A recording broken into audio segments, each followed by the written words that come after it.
이번 시간에 우리 피벗 테이블의 개요에 대해서 같이 한번 살펴보도록 하겠습니다. 피벗 테이블이라는 거는 많은 양의 그런 데이터들을 한눈에 쉽게 파악할 수 있도록 요약하고 분석해주는 그런 도구를 보고 우리가 피벗 테이블 그렇게 이제 불러요. 이 피벗 테이블을 실행시키는 방법은 우리가 피벗 테이블이라는 걸 이제 엑셀에다 집어넣을 거니까 우리가 이제 이 삽입이라는 메뉴에 가게 되면 표라고 있고요. 거기서 이제 피벗 테이블 얘를 이제 클릭해서 우리가 이제 실행을 시켜주면 됩니다. 자, 그럼 우리 예제 문제를 통해서 피벗 테이블을 먼저 한번 작성해 보고 그리고 이 내용들 살펴보자고요. 지금처럼 이렇게 엑셀 데이터가 있을 때 지금 요 데이터를 가지고 지금처럼 이렇게 피벗 테이블이랑 피벗 차트랑 이런 형태로 이제 만들어라. 그리고 이제 문제가 나온 겁니다. 자, 우리가 피벗 테이블을 만들기 위해서는 일단은 어떤 데이터를 가지고 우리가 피벗 테이블을 만들지 그걸 선택해야 되는데 지금 요만큼의 데이터를 가지고 우리가 피벗 테이블을 만들 거잖아요. 그래서 요만큼의 데이터를 일단 범위를 먼저 잡아줘요. 범위를 잡아주고 우리가 피벗 테이블이라는 거를 우리 엑셀에 집어넣을 거라 우리 삽입이라는 메뉴 찾아가면 됩니다. 그래서 삽입이라는 곳에 가게 되면 지금처럼 여기 표라고 있고요. 이곳에 보게 되면 이제 피벗 테이블 하고 여기 있습니다. 자, 이 피벗 테이블을 선택해 주면 돼요. 피벗 테이블 선택하게 되면 지금처럼 피벗 테이블 만들기 하고 대화 상자가 이렇게 나타나는데 여기서 우리가 선택할 수 있는 게 여기 위에 보게 되면 이제 분석할 데이터를 선택해라 그렇게 써져 있죠. 그때 이제 분석할 데이터는 지금 현재 내가 엑셀 파일에서 가지고 있는 데이터를 쓸 거다 그랬을 때는 표 또는 범위 선택이라고 해서 얘를 선택해 주면 돼요. 우리가 아까 피벗 테이블을 만들겠다라고 했을 때 지금처럼 요만큼 이제 범위를 잡고 우리가 피벗 테이블을 삽입해라 그랬기 때문에 지금처럼 이 자리에 셀 주소가 이렇게 입력되어 있는 거예요. 만약에 내가 지금 현재 가지고 있는 이 엑셀 파일 말고 다른 엑셀 파일이 됐든 데이터베이스 파일이 됐든 웹페이지 파일이 됐든 텍스트 파일이 됐든 그런 외부에 들어있는 그런 데이터를 내가 사용하겠다 그랬을 때는 그 바로 밑에 있는 외부 데이터 원문 사용 얘를 이제 선택해 주는 거예요. 그래서 얘 차이는 내가 현재 엑셀 파일 열어놓은 거에 그 데이터가 들어있을 때는 얘를 선택하면 되고요. 다른 엑셀 파일이 됐든 외부에 있는 그런 데이터를 쓸 때는 얘를 선택해서 우리가 데이터를 가지고 오면 됩니다. 그래서 현재 열려있는 엑셀 파일에 들어있는 데이터를 쓰냐 아니면은 다른 파일을 쓰냐 거기에 따라서 이제 두 가지 선택해 주는 거고요. 그 밑에 보니까 피벗 테이블 보고서를 넣을 위치를 선택해라 그러고 나옵니다. 우리가 피벗 테이블을 이제 다 만들었을 때 그 만들어 놓은 그 피벗 테이블을 어디다가 집어넣을 건지 우리가 선택하는 거예요. 새 워크시트로 만들 거냐 아니면 기존에 우리가 가지고 있던 워크시트에 만들 거냐 그거 이제 선택해 주는 거예요. 지금 일단은 데이터 범위는 이렇게 선택이 돼 있고 그리고 지금 이 피벗 테이블 이런 형태로 이제 만들 건데 이 피벗 테이블은 우리가 새 워크시트에다 집어넣자고요. 이렇게 선택해주고 이제 확인 버튼이요. 확인 버튼 누르게 되면 지금처럼 이렇게 이제 나타납니다. 자, 지금 이 위치가 이제 피벗 테이블이 들어갈 그 위치예요. 지금 옆에 보니까 이제 피벗 테이블 필드하고 이렇게 이제 창이 하나 떴죠. 여기서 이제 우리가 범위 잡았던 곳에 있던 그 제목들 있죠. 그 제목들이 지금 여기 써져 있고요. 이런 데이터들을 필터에다가 집어넣고 열에다가 집어넣고 행에다가 집어넣고 그 다음에 값에다가 집어넣고 해서 우리가 데이터를 이제 어떻게 표현할지 그걸 이제 배치를 해줘야 돼요. 아직 배치를 안 했기 때문에 지금처럼 이렇게 비어있는 상태로 이렇게 되어 있는 거예요. 그래서 우리가 이런 제목들을 가지고 이제 배치만 해주면 지금처럼 이런 형태의 이제 피벗 테이블이 만들어질 겁니다. 지금 이곳에 보게 되면 이제 필터라는 게 있고 열이라는 게 있고 행이라는 게 있고 값이라는 게 있고 이렇게 네 가지가 있는데 필터라는 건 뭘 얘기하냐 여기서 얘기하는 필터가 지금 이런 거 얘기하는 거예요. 이런 거 여기서는 이제 성명을 기준으로 해서 어떤 사람 거 보여달라 라고 내가 그거를 선택하게 되면 그게 이제 필터 효과가 적용이 돼서 그 사람의 데이터가 여기에 나타나는 거예요. 지금은 모드로 됐으니까 모든 사람들의 그런 데이터들을 전부 다 이곳에서 표현해 준 거고요. 여기서 이제 삼각형을 눌러서 내가 특정 사람을 선택하게 되면 그 사람의 데이터만 이 부분에 나타납니다. 그래서 성명을 가지고 이제 필터 조건을 걸어서 내가 원하는 것만 뽑아서 볼 수 있게끔 하는 그 곳이 우리 필터라는 곳이고요. 지금 여기 그림 봤을 때 행 단위로 들어있는 게 있고 열 단위로 들어있는 게 있어요. 데이터가 지금 행 단위로 들어있는 게 여기 직급이요. 직급이라는 게 지금 1이다, 3이다, 4다, 5다, 6이다, 7이다, 8이다, 9다, 10이다 해서 이렇게 쭉 적혀 있죠. 이게 지금 직급이라는 게 행 단위로 그렇게 입력됐잖아요. 그래서 우리가 여기서 직급이라는 거를 지금 행에다 갖다 놓으면 돼요. 그리고 지금 여기 또 들어있는 게 이제 근무팀이라는 게 들어있는데 이 근무팀이라는 건 기술팀이다, 영업팀이다, 총무팀이다 해서 이렇게 세로 방향으로 그렇게 들어있죠. 해서 지금 요 근무팀이라는 거를 우리가 열 레이블에다가 갖다 놓으면 됩니다. 그 다음에 지금 이곳에 보게 되면 금액들이 막 써져 있어요. 여기 써져 있는 이 금액은 급여예요, 급여. 급여 중에서도 급여의 합계를 구해서 지금 이 자리에 갖다 놓은 거예요. 해서 이곳에서 표현할 그 데이터가 뭐냐, 그걸 이제 요 시그마 값이라고 되어 있는 곳 있죠. 이곳에다가 우리가 갖다 놔주면 돼요. 자, 그럼 이제 하나씩 하나씩 갖다 놓을게요. 여기다가 이제 이 부분에다 갖다 놓을 때는 우리가 요 위에서 제목 있죠. 요 제목들을 쭉 드래그해서 갖다 놔주면 돼요. 원하는 위치에다가. 해서 일단 성명 먼저요. 성명을 쭉 드래그해서 우리 필터라는 곳에다 갖다 놓게 되면 지금처럼 이렇게 표시가 돼요. 우리 문제 그림처럼 A1번 셀에 성명하고 이렇게 나타나죠. B의 1번 셀에는 모두라고 나타나고 이렇게 이제 나타났습니다. 그 다음에 이제 직급이요. 직급이 이제 행 단위로 그렇게 나열해 주세요라고 그렇게 이제 집어넣을 거예요. 그래서 직급이라는 거 쭉 드래그해서 행에다 갖다 놓으면 되고요.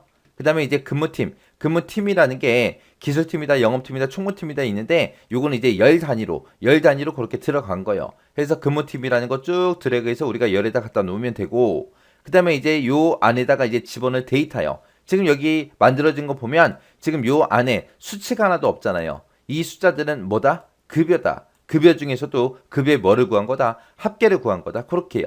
해서 급여라는 거 쭉 끌고 우리가 시그마 값이라는 곳으로 끌고 가면 됩니다. 그러면 이제 지금 우리 문제의 그림과 똑같은 형태로 이렇게 만들어집니다. 이렇게 이제 우리가 피벗 테이블 만들었으면 피벗 테이블을 어떻게 이제 표현을 할지 그 피벗 테이블 보고서 레이아웃 좀 우리가 설정 좀 하자고요. 우리가 지금처럼 피벗 테이블을 만들어 놓고 피벗 테이블이 들어있는 곳에다가 우리가 셀 포인터를 갖다 놓게 되면 위쪽에 우리 피벗 테이블 도구라고 이렇게 이제 하나가 생성이 돼요. 그 중에서 우리가 모양을 바꿀 거니까 우리 디자인 이곳에 들어가면 됩니다. 그래서 디자인에 들어가게 되면 지금처럼 여기 레이아웃이라고 있고요.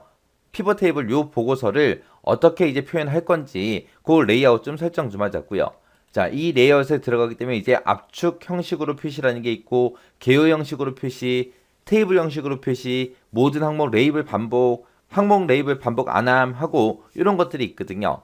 자, 일단은 이 모양을 잘 보기 위해서 제가 이거 좀 변경 좀 시킬게요. 자, 일단은 요 그림은 지워버릴게요. 지워버리고 우리 피벗 테이블 여기서 이제 성명이 지금 필터 위치에 있는데 요거를 제가 행으로 좀 옮길게요. 행으로 얘를 쭉 옮겨놓고 그 다음에 이제 값도 보니까 지금 급여만 나타나게 그렇게 되어 있는데 여기다 이제 교통비랑 보조금이랑 다 한번 집어넣어 보자고요. 집어넣고 이제 이 피벗 테이블이 어떻게 변하는지 좀 보세요. 일단은 우리가 피벗 테이블 이 도구에서 디자인이라는 곳으로 이동을 시킬게요. 자, 이곳에 보게 되면 이제 보고서 레이아웃이라고 있죠. 여기서 압축 형식으로 표시라는 게 있어요. 얘를 선택하게 되면 지금처럼 그냥 이 모양이에요. 이 모양이 압축 형식입니다. 그 다음 거랑 비교 좀 한번 해보자고요. 개요 형식으로라는 걸 얘가 선택이 되게 되면 지금처럼 이 위에 성명이다, 직급이다 해서 이런 제목도 붙고요. 이 성명하고 직급이 각각의 열로 그렇게 이제 표시가 됩니다. 자, 다시 압축 형식을 다시 보세요. 얘를 이제 압축 형식으로 이렇게 표시하게 되면 이렇게요. 여기 보게 되면 한 열의 이름하고 직급을 같이 표현해 주죠. 해서 행 레이블에 지금처럼 성명하고 직급을 둘 다 갖다 놨을 때 그거를 한 열로 모든 필드를 전부 다 표시가 되는 거. 그게 이제 우리 압축 형식이요. 그리고 우리 지금처럼 개요 형식이다 라고 선택하게 되면 성명 따로, 직급 따로 각각의 열로 그렇게 이제 표시를 해 줍니다.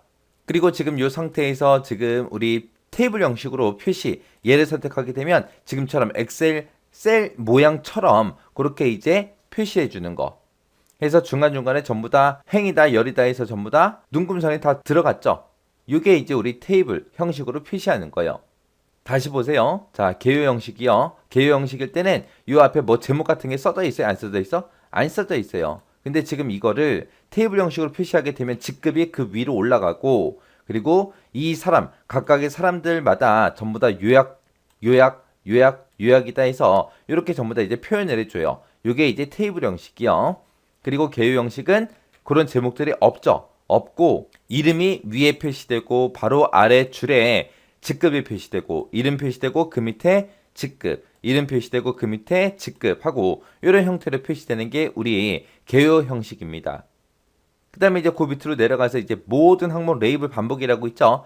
얘를 선택했을 때, 선택 안 했을 때 잘 보세요. 얘를 지금 선택하게 되면 지금처럼 이 데이터는 감사형 거다. 그 밑에 있는 이 직급도 감사형 거다 하고 이름들을 계속해서 반복해줘요. 그리고 이곳에 보게 되면 우리 값에다가 급여다, 교통비다, 우리 보조금이다 하고 이 세 가지를 갖다 놨죠. 그것들마다 각각 이거 기술팀 거야, 기술팀 거야, 기술팀 거야 하고 이렇게 이제 제목을 반복을 해준다고요.